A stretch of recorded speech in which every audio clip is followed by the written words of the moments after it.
Hello， 大家好，我係奧然哥哥啊。今日想分享嘅故事叫做《下金蛋的鵝》。有一對夫妻養了一隻神奇的鵝，這隻鵝每天都下一隻金蛋，所以這對夫妻不愁吃不愁穿，日子過得挺舒適。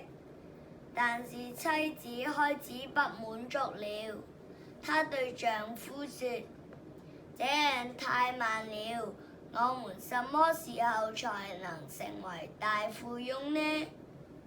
我的肚子裏肯定有很多金蛋，我們把它殺了，一下子取出來，那我們就發大財了。